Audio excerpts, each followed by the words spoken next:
What's up, YouTube? In the garage again, finally. So, I am working on the fuel tank again. This is going to be a quick update because I got to run birthday parties and whatnot. So let me flip this around and show you the stuff I got. So, here's my fuel hat off the Miata that I've been modifying. So, I will be cutting these off.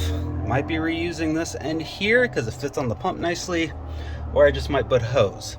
I already bent the arm. I figured I got about what is supposed to be the travel of this tank. Once again, I just got bent it.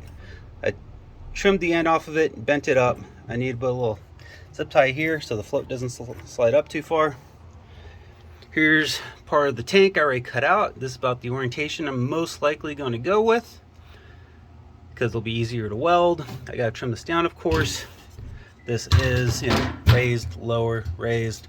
So if I go like this, that might just be easier to hammer this flush than trying to go all the way across like that. But I am still up in the air. The lowest part of the tank is in the middle. So then I got my bulkhead connectors here. eBay special. They're -6 to 5/16, which is this hose line. So the idea is cut these off, put my own bulkheads, a little JB weld, nice and sealed. Then I got these K motor, Korean motor, I don't know. They seem nice. They screw onto the other eBay specials. These will be my new top hat pieces that go to my 3/8 fuel injected Gates's CarQuest. I went out of business. I got 20 feet and a half for like 30 bucks. That is dirt cheap for 3/8 fuel injected proper hose line. Then along with my eBay special, or Amazon special buying stuff, I got this 10-pack of proper fuel injection clamps. Because the way that these are designed, it's a better crimping force, more evenly distributed, allegedly. Then on top of that, I also got submergible fuel line, because this stuff will swell and fall apart because it's not designed to be submersible.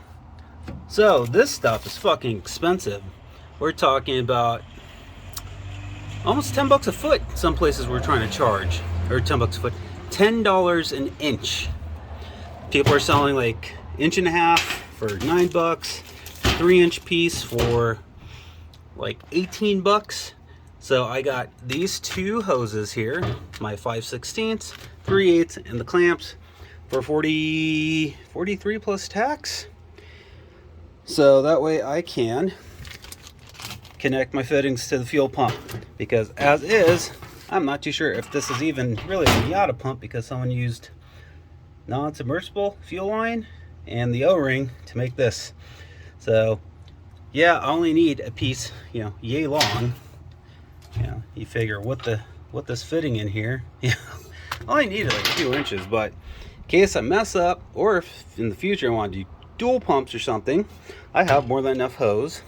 Or if I decide to pay $30-something a fitting here and get 3/8 to actual 3/8. I mean, I thought about trying to drill this out a little bit bigger. I don't know if you can see that step in there, but I'm afraid that might get too thin. Now, since this gas tank has never seen gas, I'm not afraid to weld it. So, I mean, it does look spiffy, does it not? So we got our nice little Korean motors, or K motors, and then my hose line here, and then be something like that. I'll probably end up having to make some sort of box. I wish I could have made this a little further that way, or done what some of the other people, or like the South kit, and have it come out of the front and underneath here. Like I said, the lowest part is actually pretty far forward. Jeez. So here is my fuel lines. No clampies yet, or hose clamps. So I need to make this hole a little bit bigger, that way I could get a grommet on it, or some vacuum hose, cut and glued. No chafing. 3/8 hose clamp. I think that was a 1-inch clamp that I had laying around. So I took a piece of a 3/8 holes and cut it and sleeved one of it now. And then I am looking for more of those brackets there, so I can put another 1 or 2 right here. I could probably make that L bracket. I don't know if it'll be pretty though. Like, here's the rest of the car. I mean, yeah, I got this big empty spot, but to get to that area is just terrible. There's my homemade extended rails connecting the Falcon to the Miata. And when I say like they're like, I still need to double check that I got that proper clearance, because like this thing does pop up a little bit. So as much as I would love to put the fuel filter somewhere here, there's like no space to get to it. So that is where I'm at. I am trying to do the fuel system. Oh yeah, up front here, I will be cutting these ugly kink to shit lines short and just bring the fuel line up the firewall. I got some 3/8 to 5/16 adapters, so I could go, I know it sounds silly, 5/16, that much out of the from the pump to the line, to go 3/8 all the way to the head here, and then to the bulkhead it's going to be 3/8 to 5/16 to catch the Miata line. I went bigger to give me room to whatever swap that I want to do on this car. Originally I was going to do LS, then I've been thinking K20, K24. I mean, that's been kind of popular, but then you lose the power steering. So I'm like, went through enough shit trying to get the Falcon rack to match the Miata column, and I'm supposed to now hack that up and put electric power steering in between there somewhere. It's like, I don't want to deal with that. So then the other thought is rotary. I miss the sound. I don't miss the gas mileage, but you know, once you own one, it is something different. They sound cool, you know, they're different, and I like building different things. Now, it's not going to be a horsepower motor, you know, monster kind of thing. I mean, I think I'm really looking at a Series 6.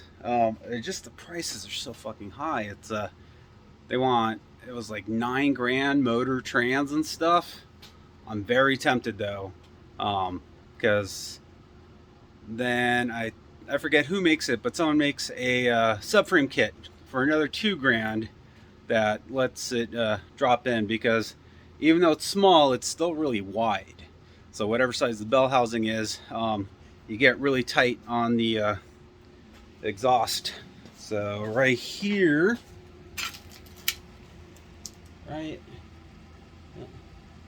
in there, all this shit right here is in the way of the turbo header or header, pretty much any of the cars except for the K-swap. That is really in the, well, no, that's in the way of the K-swap too, because they give you a new cross member. So J-mount or J30, J32,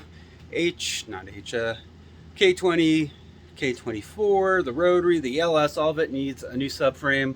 And then I was watching a guy who boosted the piss out of his 1.6.